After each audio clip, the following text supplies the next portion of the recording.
Every day, 34 people in their 20s and 30s are diagnosed with cancer. On the 7th of July 2015, I was one of the 34. On the 28th of August 2008, I was one of the 34. These are the stories of what happens afterwards. This is AfterThoughts. Toby Peach, here we are again. Hello, Alice May Purkiss. How are you doing today? Do you know what? I'm very well. It's very sunny here. Yeah, it's starting to really warm up, isn't it? I am still wearing my big office cardigan though. Yeah. You've really giving the listeners that like image of you. I started rocking this top knot in the very first lockdown when my hair got too long, and I thought it was just a temporary thing, but I've just not let it go. You're rocking the top knot. Speaking of top knots and appreciations for it, Krista, who is our storyteller for today, she really appreciated your top knot. She did, and gosh, I loved having Krista on today. And Krista was diagnosed with osteosarcoma in 2018 when she was 24. And one of the things as well with Krista, why I think we've really enjoyed the 2 hours that we've been recording with her, is she is so personable. What was the word that you said I should be using instead? Effusive. Effusive. And that, I think, comes down to she's a doctor. She's a junior doctor in the NHS, and she is effusive indeed. Is that all right? Yeah. Effusive indeed? Yeah, sure, I think it works. Cool. But yeah, she was a medical student when she was diagnosed, and bloomin' heck, what a diagnosis story. Absolutely fascinating. Ooh, don't give any spoilers away. I mean, shall we go right into it? Shall we give the listeners what they want? Because they don't want to hear us rambling on about her story. They want to hear Krista tell her story.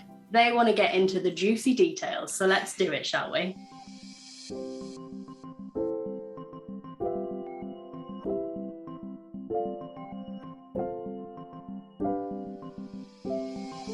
Hello and welcome to another episode of Afterthoughts, and welcome to our storyteller for today, Krista. Hello, Krista. Hi, thank you guys for having me. Oh, you are so welcome. Krista, where are you zooming in from? I'm zooming in from Wimbledon with my dog Gatsby. Oh, and we have seen Gatsby, and he is an absolute delight. Sweetie. I do need to ask, before we go any further, Gatsby, why did you pick the name Gatsby? Oh, it's so strange. My fiance Oliver is like obsessed with one quote from the Gatsby movie with Leonardo DiCaprio, and it's like the scene where he meets Daisy at a party and he's still like a military man, and he describes this scene where Gatsby's like, my life has to be like this, it has to keep going up, or something like that, about how you keep striving for like more and more beauty and happiness in your life. So then we loved the character Gatsby from that favorite quote of his, and then when we got a dog, we just always knew it would be Gatsby. Oh, that's so cute. That's so great. Yeah. I love that. We do love a pet on the pods, don't we, Alice? So nice. Oh, we do. We love pets so much, and we've had quite a lot of pets feature, haven't we? Ooh, Yeah. very cool. Yeah, it has. And I mean, that might be as well because we are mildly obsessed, aren't Yeah. we? But Krista, what did you, I have to pull back on what you said before we started recording. What did they say that the pandemic did to plants and to pets? Oh, I said that plants are the new pets and pets are the new children. So true. I think I can definitely subscribe to that. Yeah. Toby, can you tell the listeners how many plants you have in your room right now? In my room right now, I would say I have, just in this room, or do you want, I probably go, in this room I've got about 50 houseplants. I'd say around that. Yeah. I got mildly obsessed during lockdown, but then I also found actually that I lived in a 1-bed attic flat, and I was like, there was no green space, and I brought the green space in, and then I was like, actually, I love this. This is great. Having the outside on the inside. Yeah, Yeah. so good. And I've only got like 1, 2, 3, 4, 5, 6, 7, and a fake cactus. 7 and a fake cactus. There we are. And this is what the pod's about, really. It's just counting houseplants. That's what we do on Afterthoughts. We've changed it. Not that exciting for people to listen to, but whatever. Krista, thanks so much for joining us. And we are going to go to what we like to do first, is to dive into the person first. Okay. So, I've said dive in again, haven't I? There you go. Ding, ding. And we do our quick fire questions. They're not particularly quick fire, but are you ready for the quick fire questions? I'm so ready. Hit me with it. Fantastic. Here we go. Krista, could you please tell us the pronouns that you use, please? She, her. And who do people say that you look like? Ooh, I got that I looked like the young girl in Encanto. The little girl with the curly hair. That's so good. What song doesn't she have a particular song, the young girl? Yeah, Waiting for a Miracle, which is very fitting. There we go. That is so good. What a connection to that. What, Krista, is your most used emoji at the moment? Ooh, I like the sailboat. Oh, yeah, to road watch. Tell us more. Sorry, unexpected. I went sailing for the first time last year because my best friend and her husband are like skippers, so they're allowed to like have a yacht and sail it, and they taught us how to sail, and we were like obsessed. So now I'm really into sailing. It's got the sailboat going. So great! Like what a good casual hobby. Yeah, very posh. Like way too posh for us, but we love going. Brilliant. What is your biggest pet peeve? Oh, in England, you guys have these water taps where there's one freezing cold and one scalding hot in like all the old buildings, and then I don't know how do you wash your hands. You have to like jet fire your hands back and forth so you don't get burnt or cold, and they really annoy me. Why do you guys have these? I don't know. I know exactly what you mean as well, and like I don't think I've ever picked up on it. I've just. Why is that a thing? Because in Canada we have like one tap, and like in the shower you twist it. Even in my shower at my house, there's one scalding tap to burn yourself, and then there's and then you have to like do the little twist. Get them right. Yeah. We're going too much in taps, but I love when a tap when there's one tap. When there are two, I'm like, why have we gone backwards? We've gone backwards in time. I don't understand that. Don't know about that one. It's so accurate. I'll get distracted by me. It's if you could bake any cake, what would you bake? Ooh, I really like carrot cake. Kind of, old fashioned, but I really like a good carrot cake with like cinnamon or even like zucchini or what you call courgette, like a vegetable cake. That's lovely. Very nice. That is delightful. I'm just going to close the window before the next question. Sorry, bear with me. We can't hear anything, Alice. Oh, can you not? If you're worried about that, we can't actually hear anything. I was worried about that. No, all right, fine. I'll leave it off. You're all fine. Don't worry. All right, good. All right, fine. What film has most recently made you laugh the loudest? Oh, what film? My partner Oliver hasn't seen that many Disney films, and we've been watching a lot of Disney films that he hasn't seen before. So we've been watching like Monsters Inc. and some of those like Pixar sort of Disney films, and we've been really enjoying them. It's so silly, but it's probably some Disney movies that you didn't realize were like gold. Some of them are amazing that you forget about, like even like the Atlantis movie. Have you seen that one? No, I do remember it, but I can't remember. Or Treasure Planet. Oh yes, I do remember. Those are so good, and actually you watch them as an adult and you realise they're quite funny. I watched a really funny family film the other day, which was Mitchell's versus the Machines. Have you heard of this one? It's it's on Netflix, and it's like a Sony Pictures one who did, geeking out for a second, the Spider-Verse. And oh my God, like I was sat there on my own with my houseplants, and I was watching this with my family, and we were just really, I was laughing so much at this kids program. I was like, this is so funny. 100% recommend it to everybody out there. Mitchell's versus the Machines. Absolutely. I'm going to try that out. I'm putting it on the list. It really reminds me of something which is relevant to the next question. Oh, okay. Here we go. Good link though, Alice. I like that. So, Chris, the big question here: Friends or How I Met Your Mother?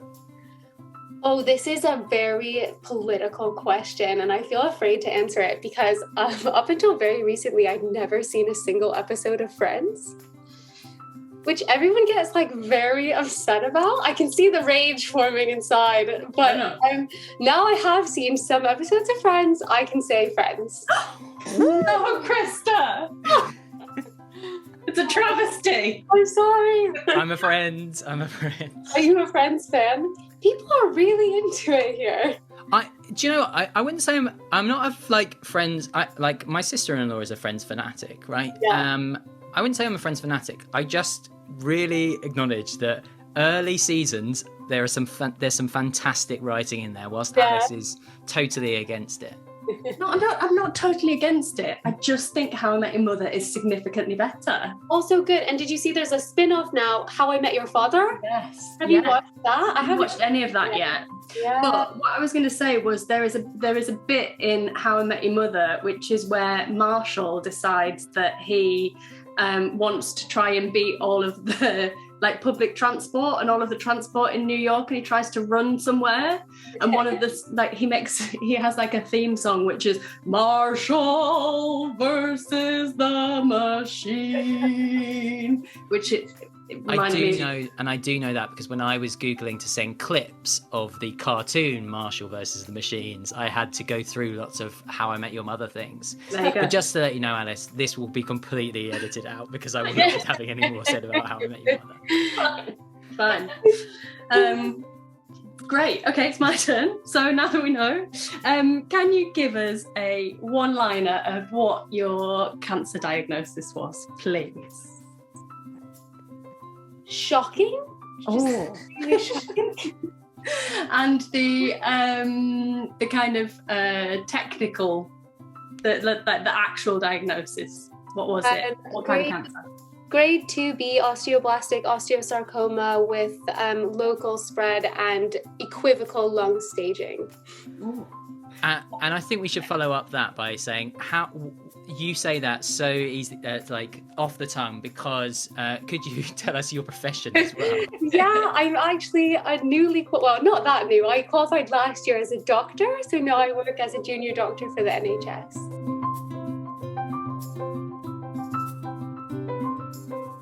AfterThoughts, we like to concentrate on what happens after a cancer diagnosis. But in this series, we're also going to touch on what happens at diagnosis. So Krista, I'm going to hand over to you so that you can tell us a little bit about your diagnosis story.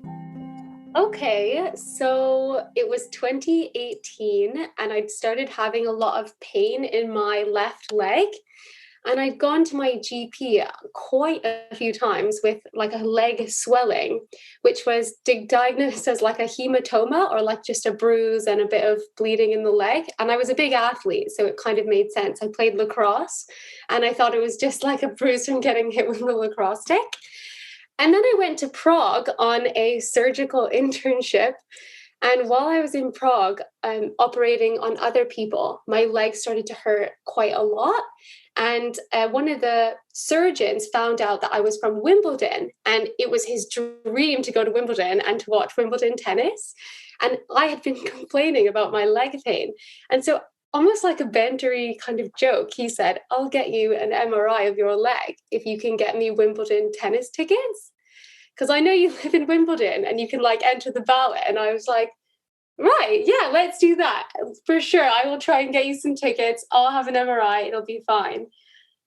So I went for an MRI in Prague and I didn't know anyone there. I was just there for like a summer to practice surgery. And my consultant that I was working with, he'd come out of the MRI room when he'd seen the scan and his face was like white. And he sat me down in like in the visitor's room where normally like the patients sit, and he said, I'm so sorry, it looks like you have cancer. And being very, very Canadian, all I could say was thank you.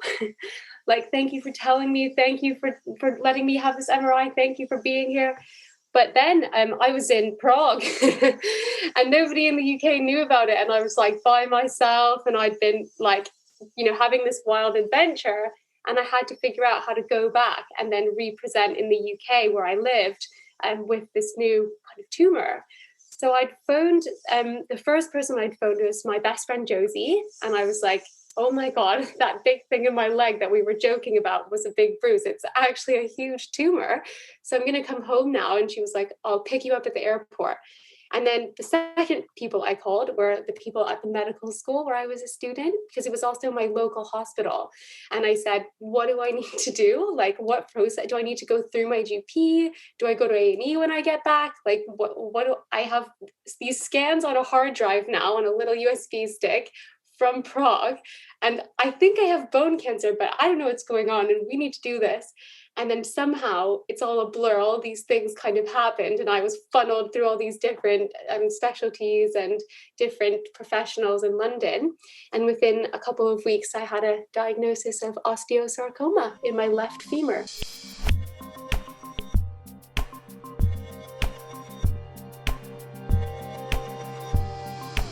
Next up on Afterthoughts, we are going into the Beyond a Diagnosis section. So Krista, over to you for your story. Basically, after I was diagnosed, I was made non-weight bearing. And because if I fractured my femur, that was like the only thing I could do to like absolutely ruin everything. Because if you fracture a femur full of cancer, it will spread really quickly. So it'll just like leave those tumor cells open to travel around your body and way increase your chance of having metastases. And also it's really difficult to repair or put an endoprosthetic leg inside a leg that has been fractured. So I was not only diagnosed with cancer when I got back to London, but I was told I would never like walk on my own two legs again. So I was put in the wheelchair. And then my whole family flew over to London, like as if I was dying. It was very stressful. They all came and we all went to a pub, and they decided that it was in my best interests to move house. And my house that I lived in, to be fair to them, was not really appropriate for a wheelchair user. My bedroom was on the 4th floor and the kitchen was on the ground floor. And all the counters were like quite high kitchen counters. And I couldn't even like cook or like see above the counter. And the doorway like was steps, all these steps to get in. So it was really difficult. But I was so pissed that my parents wanted to make this decision for me. Like I see these guys once a year at Christmas and I'm really independent. Like how, like the audacity for everyone to come over and tell me as like an independent young woman how I'm going to live my life.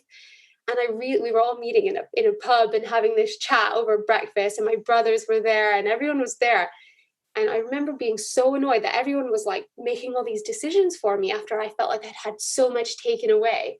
And all I wanted to do was storm out and like have a temper tantrum and storm.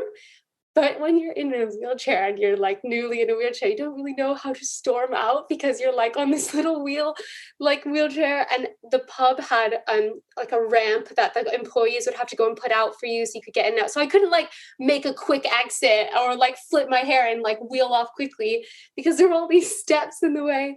So I ended up wheeling out, like doing a big huff and wheeling myself to the disabled bathroom, where I just went in the bathroom and like screamed for like 5 minutes, which was sad. But then when I came back, I felt so empowered that I'd made it through my first like temper tantrum in my chair.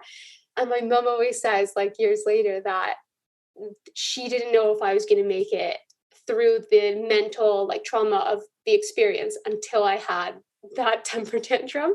And she always says, when I saw you do that, when you wheeled off in like a huff and a rage, like I knew you could just do anything because you just weren't going to let it stop you from being yourself or being independent or like making what you feel known.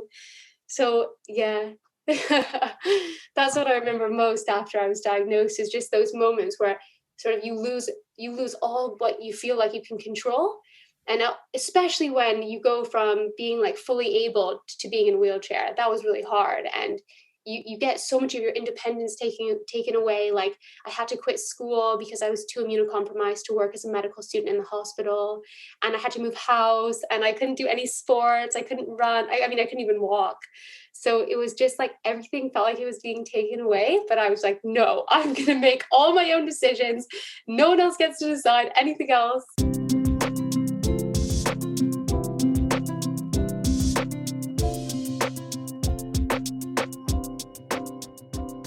Moving on, we're going to explore some of the invisible impacts of a cancer diagnosis. There's lots of visible ones, and they're things that we all know too well.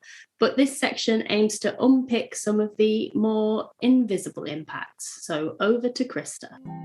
There's a couple of things. The first thing was that I don't think a lot of people know that you're not allowed to have sex when you're having infusion chemo. And this is like quite shocking when you're a young person and you're in like a relationship and you just want to be free to do what you want. But I remember being absolutely shocked and telling people this, and other people being quite shocked, because they come to you and they're like, right, we're giving you this hardcore like poison, and hopefully it's going to kill all your cancer cells, but it's also going to make you like, it's bringing toxicity to your body as well as a side effect. And if you go away and have sex, you can transfer some of this through your bodily fluids to your partner, and they can then have side effects of chemo from you having sex with them. And this to me was like mind-blowing. Like I was like, what? Like, oh my God, no way am I ever having sex again, because this is just awful. Like, who wants to be responsible for that? Like my poor partner Oliver was like, you know, it's scary to think about all these things. And like all these things that are happening to you, almost, you know, you accept them because you're like, yeah, let's get rid of this cancer. But on the same page, you're like, whoa, this is crazy. All these things that are, you know, this is going to affect my body, but not just my body, other people's bodies. And like even when you're having a PET scan is another good example. You get so much radiation from a PET scan that you can't come into close contact with anyone who's pregnant or any children for a certain amount of time because you're that radioactive. You're not even supposed to like sleep. Like I feel nervous sleeping next to my partner that night. Like you're just getting all my radiation like coming off my body. So I think that's the first thing that people don't really realize about cancer treatment is like the toxicity is just, the level is crazy. And Oliver was with me basically the whole time whenever he could be, and he was there for that conversation. I remember it kind of took both of us by quite a surprise. But the other thing we had to think about as well, in terms of relationship, is that because I'd been like properly scared into do not break this femur, we need it intact, I was then really afraid to be, you know, obviously in any sexual position, or to be, you know, even I'm just so careful with the leg, you know, I don't want it to be moved around. I don't want it to be, you know, I was like so precious about it because obviously I was really forewarned that you can't break this leg. That's your only job, you know, don't break the leg. So in that sense, it made things quite difficult because my partner, Oliver, who's so lovely, he was so conscientious. He didn't even want to bump into it. He didn't want to go near this leg that was so precious. And it was like this fear. So that, you know, that can make things really difficult as you're in a young relationship. And it makes things hard when you're trying to have a normal life. But honestly, for quite a long time, it was like, okay, we're just going to do cancer life until cancer life is over, and then we'll come back to real life. And there was this huge separation of like, you're going to live in this mode for a while, and it was a limited time thing. And then when it's over, then we will go back to normal. There was a point at the end of that block where Oliver was like, right, I will do that for you anytime you need it. But also I would like to evolve back into being your partner and not your carer, because I will always be your carer, but we need more of being in a relationship and less of patient carer relationship and more of like a partnership of, you know, so we have evolved so much and grown so much, and I think now we're very, very close, and we're still very in love, and we're still very happy. But that time as patient care can really make or break, I think, relationships, and it's really heavy. But it was such an important building for like the foundation of who we are today as a couple.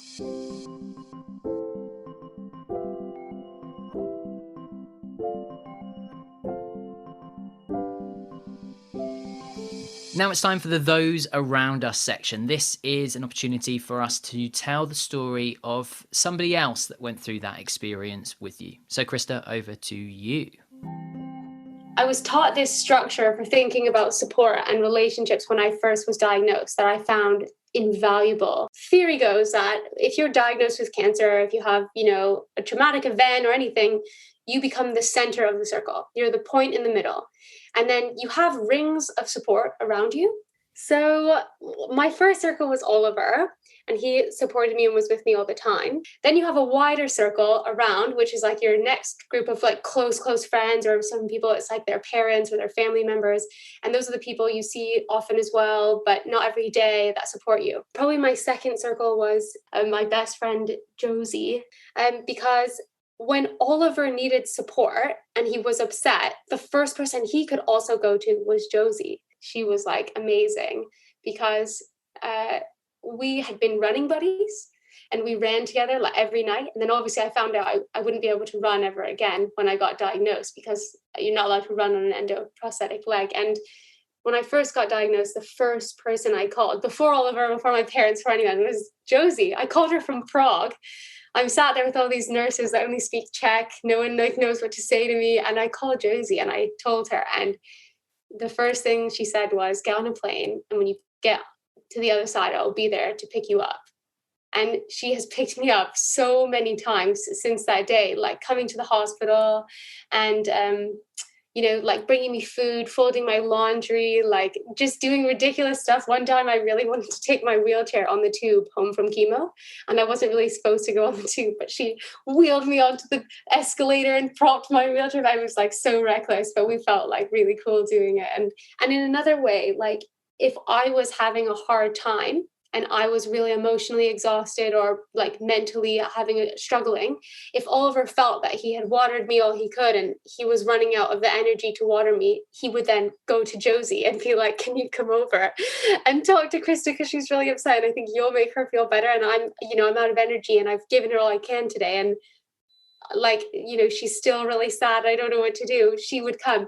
And then it was amazing because the circles just go out in waves. So then if Josie's having a hard time, I know some of our other friends were backing her up and saying to Josie, like, I'm here to support you. Like, if you want me to give you a lift to the hospital to see Krista, or if you want like to vent about it, like we can vent about it together, and that kind of stuff, because then everybody feels like they have someone who's like just one outer ring more who can support them and bring them like light and love and energy.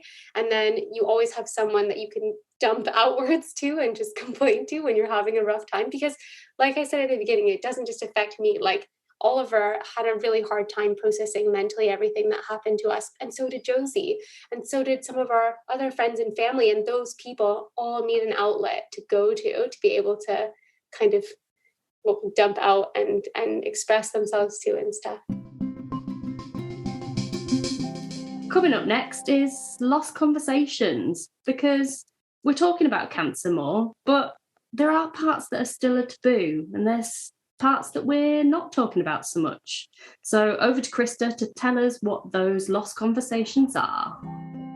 Like cancer is no longer something that we all think about happening to the older generation and not to the young. And it's so much more like there's this community growing, especially on like social media, that has changed cancer for everyone, not just for the cancer community, but for the outsiders looking in. There's like this whole new world and these pillars in the community that are doing stuff like podcasts or, talking on news outlets or writing books. And now I feel like cancer has become so much more accessible and so much less taboo to talk about. And even with like Instagram, I started a blog when I was first diagnosed on Instagram. It's called Squashing My Sarcoma. And I made it initially, honestly, to like update my family, because I'm not a good texter. I don't like calling people that much when I'm busy. I'm not a phone person. As you guys know, I didn't answer my emails for like 5 days when you were emailing me about the podcast setup, but I'm just not technologically like on it. But I thought if I have like an Instagram blog, people can jump on it, see where I'm at. I know people are curious. My family wanted updates all the time. It was annoying. And I thought, we'll put it all here in one place and everyone can just go on. And if you want to see it, you can. And if you don't want to know that much detail, you don't have to look. So when I made this blog, I didn't really expect it to turn into this thing that there's this whole group of people online that are sharing their whole lives and all of their medical information and all of their scans and all of their highs and lows. And it's so empowering because all of this community probably 20 years ago wouldn't have existed because people weren't this like open. I feel like now we're from the generation where we just share ourselves with each other online, virtual sharing. And there's so much of it happening now. It's so easy to feel accepted. Like some of the older people in my family, some of my like older people or like family friends and stuff had contacted like my parents and been like, why is Krista putting all of her medical details online? Like, this is so weird. Why is she doing this? And I get what they're saying because, you know, people probably used to be a lot more private about stuff like, you know, your medical diagnosis. It was a bit of a taboo and people kind of kept these things close to their chest. But now we're in like this day and age where everything just goes online, and the relationships that you build or the connections that you make, even if they're just one-time only connections, they're so empowering and you get so much out of it. Like when I first started my blog, I had never met anyone else that had had a sarcoma or a bone cancer ever. And I'm kind of ashamed to say this, but I was a medical student and I hadn't even really I didn't know that much about it. I'd heard of it once, and I checked back through all my medical student notes, and only once had I ever written the word sarcoma in like the whole of medical school. So it's not even like taught very much. And so I didn't know much about it. And I made my blog, and right away I connected with this girl called the Cancer Crons on Instagram, and it was Jen, and she was the first person that I'd ever like known, even virtually, to have a similar type of cancer than I had. And knowing that someone else out there had been through what you'd been through, it was like so impactful for me, and it made me feel so not alone. And right away, Jen has this gift of being able to see people, even online. She's a gifted writer, and she's so eloquent, and she can see people through their words. She's a wonderful human being. But right away, she was messaging me and supporting me. We'd never even met, and she just found me and offered me all this support, which was amazing. And while I was having treatment one day at the cancer center at Macmillan, she messaged me on Instagram and said, yeah, I'm right around the corner. I'm coming up. I've got something for you. And she came up and we sat next to each other side by side. And I looked at her, and I hadn't known anyone else that had what I had. And to look at her alive and post-treatment was like second to none. Like the hope that it gives you to see one other person like still living, still like thriving after going through what you feel like is the worst thing that's ever happened to you. It's so beautiful to have someone, and it all came from just this little tiny squares online. And now it's like blossomed into a really beautiful friendship, and we still stay in touch with voice notes all the time and support each other. And I keep doing the blog today just because people will message me out of the blue and be like, I've never known anyone else to have bone cancer. Like, I'm from a small town and I didn't even know this was a cancer until I was diagnosed. People have made it accessible to everyone. And I think that's a really good thing, because through all of this campaigning and all this blogging and all this talking and sharing, more people are going to know sooner, and more people will present faster. And at the end of the day, that is saving someone's life. So it's all worthwhile. The Not Your Average section allows us to hear a story that would only have happened to somebody who has gone through cancer at a young age. So, Krista, let's have your Not Your Average story. I think having had cancer through medical school and in the process of trying to become a doctor, it has changed how I practice medicine. And I've learned like so much from being a patient that most doctors don't know about. They've never been a patient. I remember recently, after I'd finished my first block of chemotherapy, I was being quizzed by one of the consultants as a medical student when I'd gone back to the ward. And they said to me, they're talking and talking. They look at me and they go, do you even know what a PICC line is? And I laughed and I said, I had my PICC line out last Monday. And to them, it was like, how do you know this stuff? But I know things now that a lot of my colleagues, until you're really in foreign medicine as a junior doctor, a lot of people might not know about. Or even as a medical student, I felt like a leg up at understanding the patient perspective. And it's so valuable because now in my career as a doctor, I've had to break bad news and tell people that they have cancer. I've had to give people their diagnosis, and it is so earth-shattering and strange to be doing that. But it's also, I feel that from my experience, I have learned so much, and that I apply that now to how I give news, or, how I talk to people, or even just little things like I know where to find like the right pick line dressings, and I know, what antiemetics are the nicest tasting, and I know like just simple things like to put the tray table next to the bed when I leave the bay instead of leaving it off to the side, or like the little things that as a patient are so annoying. Then as a doctor, I really try and make sure that I get those points right, because I know what it's like for it to have gone wrong, or to be, just the little things that make such a difference in your day when you're a patient. I really, really try and make sure that when I'm working as a doctor, I put all of that into my practice. And that person is so important to you when you're the patient, but when you're the doctor, it's easy to forget that because you have 100 patients and you're just going, it's your job and you're going about your day. But I always try really, really hard not to forget that there's a patient sitting there, and to them, the words that come out of my mouth right now when I tell them that they have cancer, they will never forget the words ever. And for some people, it's not as personal. So I think my personal connection with cancer comes out in the way I express things, but I try not to tell people about me because I want them to be able to feel their range of emotions without feeling anything other than what they're feeling. And I don't want to apply my story onto them because everyone's story is different. Everyone reacts really differently, and it's not my story now, it's your story. So I try and be respectful of that when I'm doing medicine.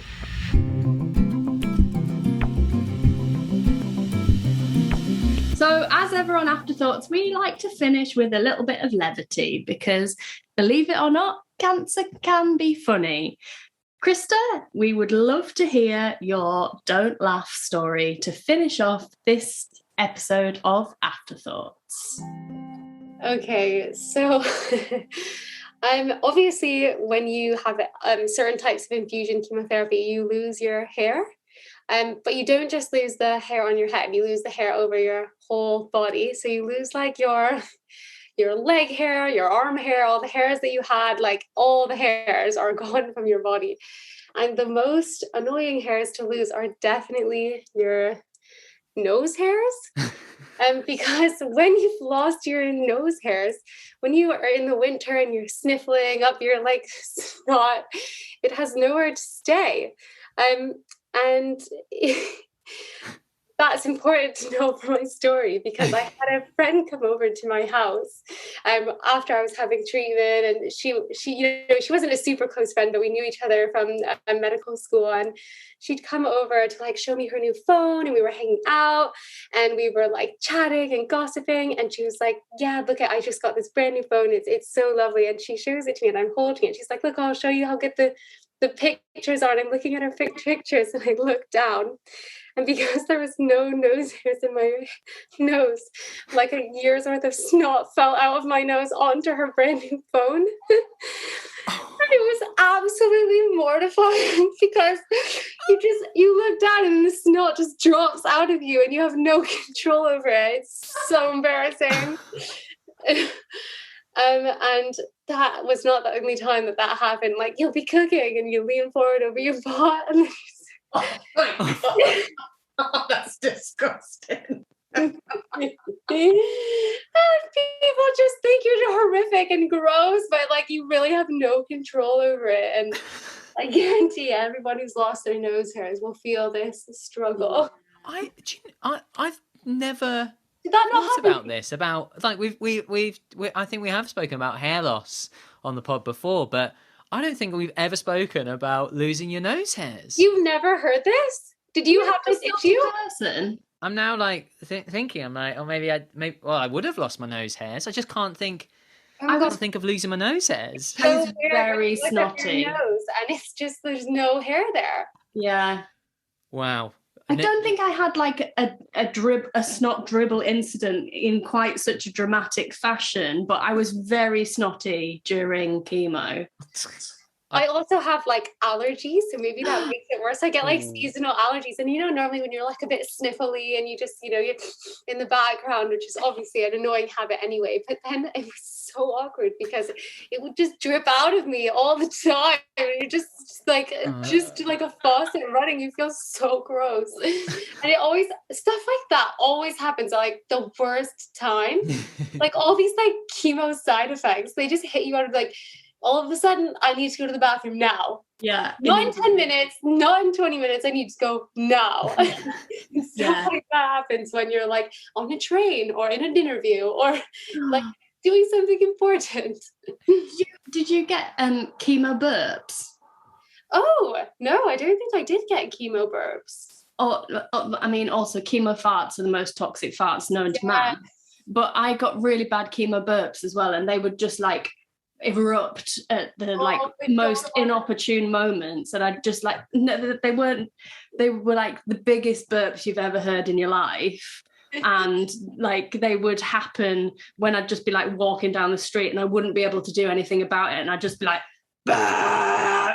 it's just really horrendously loud. Yeah, so it's like the most embarrassing things that like on top of everything, do I really need this? No, not, or burps. I had chemo.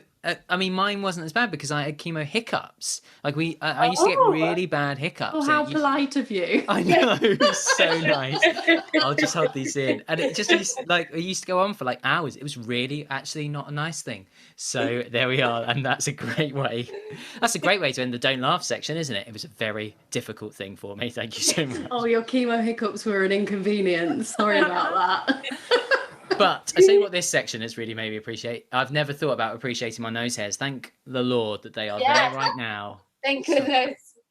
Thank you so much. Thank you so much to my nose hairs. And thank you to Krista for an amazing episode of Afterthoughts. Thank you so much for your wonderful stories. Oh, thank you guys for having me. It's been so fun.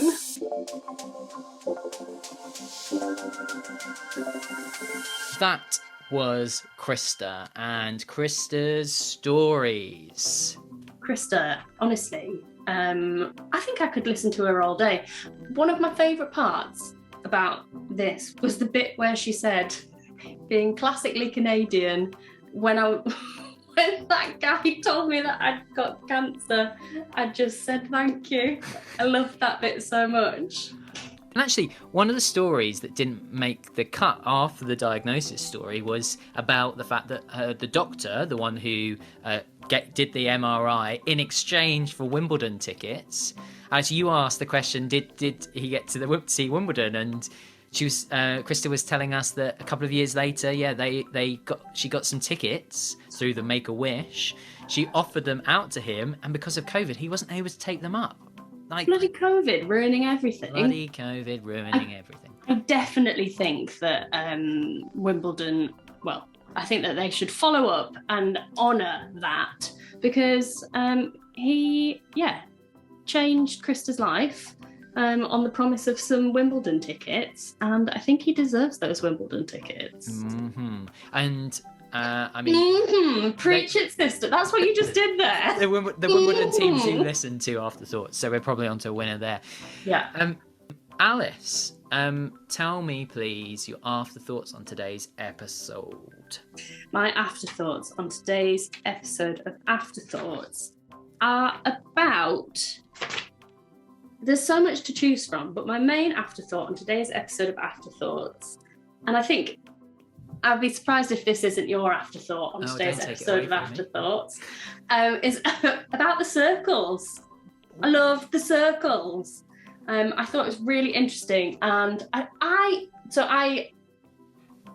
listeners may or may not know that I'm currently training to be a coach, as everybody is who's on Instagram. Yes, a basketball coach. Yes, everyone who's on Instagram is training to be a coach, and I am too. And I think that's such a useful tool for when we're dealing with a big issue. And I think it's such a useful thing for people to have an awareness of. And I think, especially for anybody who listens to Afterthoughts, who's going through treatment, the way Krista diagnosed it, the way Krista described the circles and how we can utilize those circles, and also how others can utilize those circles, others within our circles can utilize them. I just thought it was such a useful piece of advice for the community and our listeners. And I just thought it was so valuable. And yeah, and I just love the idea of dumping out and remembering to dump out, and it's okay to dump out. And also that piece on the fact that even when you're going through something that's big, you're still able to have conversations about other things. I think that's a really important piece to remember. Yeah, you might have a cancer diagnosis, but you still want to hear about people's crappy days at work. You still want to talk about bad boyfriends, bad partners, or whatever, annoying kids. It's part of being human, right? And Right. you don't stop being human when you become a cancer patient. It's like you're still a human being. Yeah, absolutely. So yeah, I'm just going to keep thinking about how we can dump out and how we can support other people to dump out in their circles. What about you? What was your afterthought on today's episode? Well, I'm gonna focus on Oliver, actually. Oliver. Yeah, and I mean, Sounds like a 10. sounds like a 10. Yeah. And I think Maybe a 12. maybe a 12 out of what are you doing? Out of 10. Oh, okay, great, okay. Just checking, you know. Not out of like 200. I think as well, like we have people who come on who we've had a couple of people in recent series as well coming to talk about going through those experiences when they're on their own, and both you and I had partners going through our experience of cancer, and yeah, thinking about them. And I think that's like a really, like, it was a really interesting kind of the way that she was talking about Oliver. And also I think this I'm really taking away that feeling of when you're in a relationship and suddenly, and the conversation they were having about having to be, actually we're in a cancer relationship now, and then how do we move out of the cancer relationship? And it's a case of I think they probably bleed into each other, because you never like out of that cancer relationship entirely, right? That would be to say that it becomes part of it, but it's I thought there was a really interesting discussion there about like care and the importance of acknowledging the impact on those people who are going through it, and the invisible impacts. We allowed the invisible impacts, which is actually a those around us question, because it was such an important thing, right? It was like, we're not talking about the invisible impacts on those other people.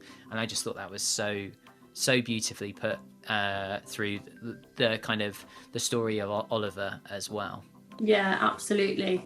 And yeah, that shift, I think, it's such a tricky shift to make. And you know, especially if you're shifting backwards and forwards and backwards and forwards, I think that's a very difficult thing to do. But it sounds like Oliver and Krista have got it nailed. And they've got the perfect setup, because they've got Gatsby as well, who is a delight. What a dog. Delight. What a dog. We didn't ask them how many plants they had, though. We didn't. And I mean, if anything, that's what we've learned from this episode, is that's what people want to know. How many plants do you have in the room you are in right now, listener? That's what we want to know.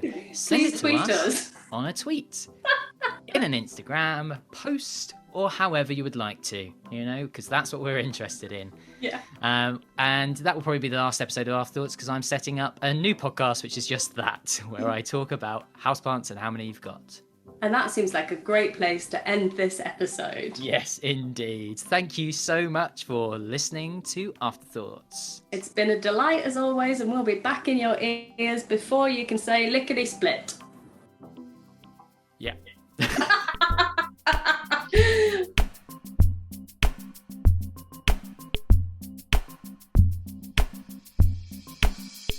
If today's episode of Afterthoughts has brought up any thoughts or feelings that you'd like to speak to someone about, we really recommend grabbing a cuppa with a friend or dropping them a message.